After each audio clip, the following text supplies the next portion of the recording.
Have you ever gone somewhere that made you think to yourself, this place is weird? I love places like that, whether it's in real life or in a video game.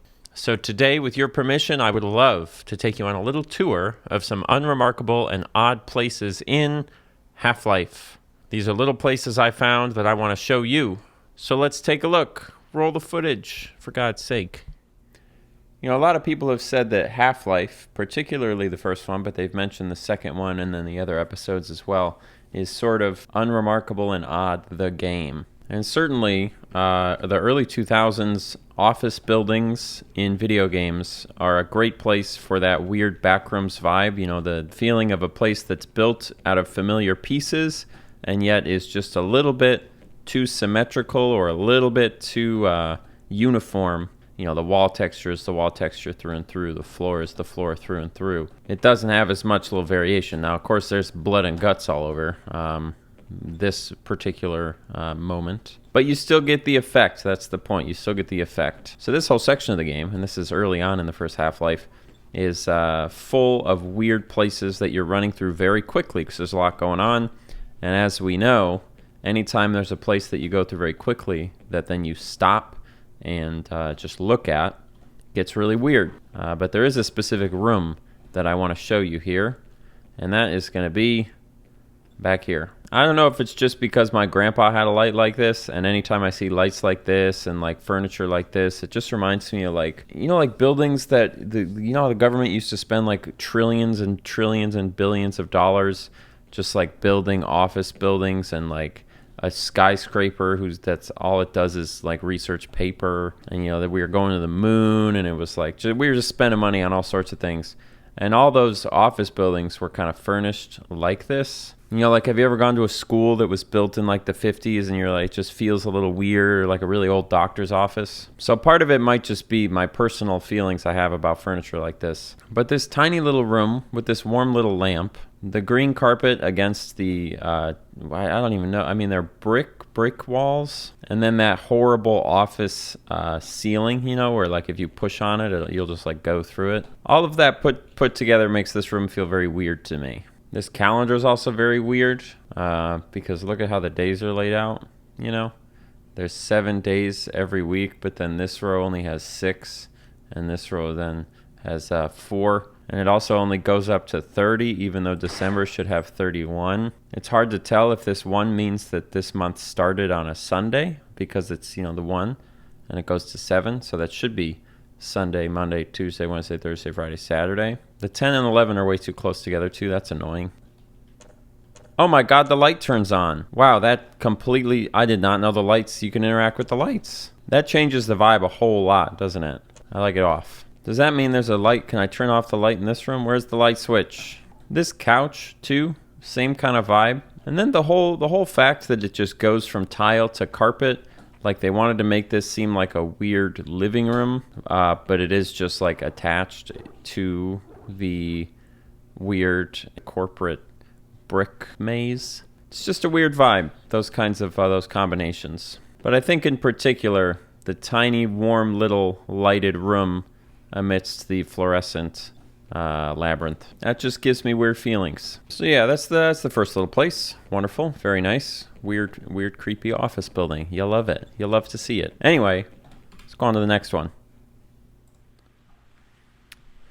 It's easy to think back on this game as just sort of a good linear first-person shooter, because pinpointing exactly what's special about it is a little bit difficult. A lot of it has to do, I think, just with the vibe and the details of the environment design and the choices they make. But in a way, I think a lot of what is very special about Half-Life, at least in my opinion, is illustrated in taking a moment to look at some of these odd and unremarkable places. And this one is one of my favorite examples of something that they do a lot in this game that is unnecessary. They didn't need to do it, but they do it anyway. So first of all, the vibe of this whole room is crazy because of all the green and whatnot. You see this little thing here, this little whatever it's called, sort of canal to drainage canal. Yes, it is weird that the water is like flowing out, but you see how the barrels come out and then they go over here, they pop up and they go that way, right? Watch what happens if we follow the barrels. So the barrels are going to go over here. They're going to flow this way, they're going to flow down here, and then guess what happens? Holy shit, they fall into a gigantic, horrifying vat. Now, of course, as it stands, being able to fall in this giant pit and be stuck in it would be amazing. But there's something even more amazing about this. The barrels then go here. And then they go up here. They float all the way up to the top. Through this dark hallway. Out this way. Oh, I died before I could make it. Here we go again. Whee! Oh, it's scary. So you go up, over here, down and around the corner, and then guess where we end up after we come out here? Boom. Right back at the beginning. That's so cool to me. The fact that they could have just had the barrels spawn and they pop out, right? The barrels spawn and they pop out and then they go over the cliff and they disappear. And then if you go over the cliff, you insta-die, you can't do it, nothing. They didn't do that. Those barrels are traveling. That type of attention to detail in that very specific way, just, it tickles me pink. It really does. Yeah, there's got to be other games that do stuff like this. I mean, I know there is, right? But there's something about the tone that Half-Life takes while doing it, you know? It's these details that are way out of reach, but it's not like in another game where they put all this work into these secret details and then you look at them and you're like, wow, they've hidden a bunch of Easter eggs here. It's not like these aren't Easter eggs. They're just like I don't know, something. I can't explain it. I can't. But I love it very much. And I think that's why the vibe of Half-Life is still pretty much unimpeachable. Wow, you can swim up the waterfall too. I didn't know that. Look at me. Swimming up. Whoop, falling down. So check this out. So we're in this creepy room, full of water. I don't really know why. I don't know what the purpose of this room is. I like those lights. But when you hop in the water, take a look at this. This is a deep, terrifying tank. It is full of water. And just like with that vat that you can jump in, you can go all the way down to where these pipes go. And it is indeed very scary because they go very deep, as though this is a real place that needed the pipes to go this deep for some reason. Still going all the way down. Can't even see the top anymore. This is maybe, of the places that I've seen so far, maybe my favorite odd and unremarkable spot. You can't get down here very easily unless you turn on God mode like I have. Usually by the time you try to make the swim down to this, you will have drowned. Depending on how much health you start out with. In the Ocarina of Time episode of this series, we talked about places that only exist as a result of the places that are around them, you know? We made a comparison to, the back alleys of restaurants, or we were talking about that part in Hyrule Field that just only exists because they had to connect stuff together, therefore there had to be something there just by necessity. This type of place would exist in real life because they needed a place to make the pipes go down. So you would have this. But in the context of making a video game, it had to be intentionally designed to behave like something that was there unintentionally. You know?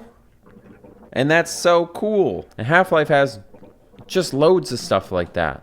And the fact that you can't actually get down here, I mean, look how deep this is here. I'm gonna give you the full experience, okay? Go all the way down to the bottom. I'm gonna swim up to the top. Check out how deep this is.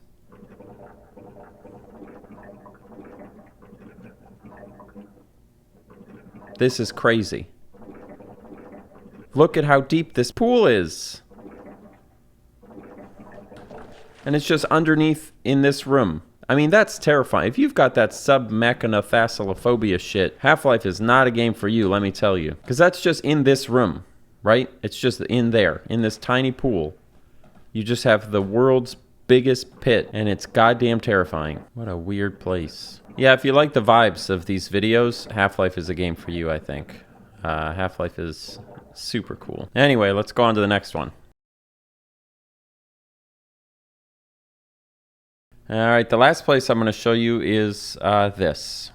Now, we're going to be crossing dangerously close into a little skybox appreciating in this video. I will definitely do skybox appreciation for Half-Life, but I'm still playing through the game.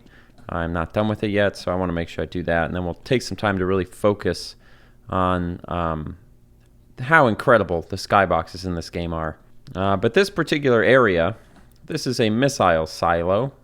Missile silo. But once you dispose of all enemies in this missile silo, once everything has gone quiet, and once you stand out here underneath the skybox and just take in the silence and how much more silent it feels given that we are ostensibly outside. There's no wind. There's no nothing. And actually in this game there is a surprising lack of ambient sort of noise. You know, when you're in that office complex, you don't hear the humming of the fluorescent lights or anything like that.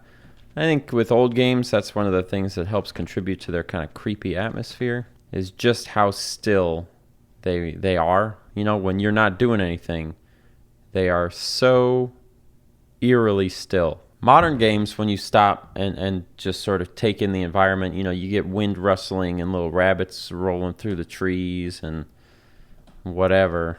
You know, you hear your characters breathing, but not so much back in the day, not so much. And anytime you're outside in Half-Life, that's a really good opportunity to take in that eerie stillness that we love so much. This is why we love video games, is the vibes. They're such a good vibe. And it's a great distillation of one of the many things that I'm loving so much about Half-Life so far. And I imagine if you've played Half-Life, and particularly, I can't even imagine how crazy it must have been to play this game when it came out in 1998. But even playing through it now, the atmosphere of those late 90s to early 2000s, really all the way through like Orange Box, Valve games, pretty incredible and not ever repeated, really. There isn't, at least that I've found, any other game developer that does the vibe that they do at Valve. Even Valve doesn't do that vibe anymore, really. What's the last game they made? Half-Life Alyx? I wonder how that is. Maybe I'll have to try it sometime. Alright, let's wrap this up by shooting the moon. As you can see, we are actually hitting the moon. You can see pieces of the moon breaking off. It's pretty cool. Little known fact, that's why there are craters on the moon, is on the 4th of July, all the people shooting their guns into the air. Where do you think those bullets go? They go to the moon. Because of the gravity of the moon, it pulls them in, makes craters. The more you know. All right, that's enough of that. That's enough staring into the creepy silence and waiting for it to stare back. I've had just about enough of that. And now it's time to finish this video. Send it back to me. Half-Life is cool because it is like video game version of real life places that would also be unremarkable and on in real life, which is super cool. I could talk for ages about that, but I'm not one of those YouTubers. I'm a short man. I'm not a short man. I'm tall-ish, but I'm short. My videos are short. Anyway, if you enjoyed this video, do me a favor. There's nothing more helpful to me than you just immediately watching another one of my videos. The algorithm loves when I am the reason that you stay on YouTube. So if you're looking to waste time, for God's sakes, go on my channel and just pick another video if you would. I would appreciate it so very much. You can also leave a comment down below saying you did enjoy this video. That will tell me that I should keep making more videos like this, because guess what? I'm here to serve you. But if you want to be here to serve me, you can go to patreon.com/any_Austin, because, you know, Patreon. I gotta make money. Anyway, I've only got one more thing to tell you. In my free time, I make a lot of music. It's one of my favorite hobbies, and I use that music in all of my videos. So please, today, I leave you with this. Enjoy the song. I'll see you next time. Oh my God, look at these skyboxes. Jesus Christmas. I'm so excited to do skybox video. Bonus content. You know, this is probably fits better in the things you never looked at series, but it's fine. It's just another personal thing that I absolutely love about Half-Life is the amount of meters, like old-timey analog meters you get to see, and the amount of like industrial machinations you get to involve yourself in. For example, down here there's a piston that was blocked by boxes, so you had to shoot the boxes, and then it pumps the piston, which drains the water, which allowed, it's just all this stuff, all these mechanical things that you do a lot of that in Half-Life, a lot of like flipping switches and fixing things, and I like it. But another thing I like is how many meters there are. So when you turn on this generator, you see this meter goes up. I'm a big fan of analog meters. I think they're so cool. I hate when my neighbors come home because my front door is so thin, and I know they can just hear me. And what am I embarrassed about? I'm a YouTuber, and I'm making money. And what am I embarrassed about? I don't know. I don't know. It's ridiculous. I have anxiety. Who doesn't love wandering around a creepy office building? Also, creepy stairwell. This is also very backrooms. This is when you get lost in the hotel and you can't figure out where you're supposed to go, and then you die of starvation.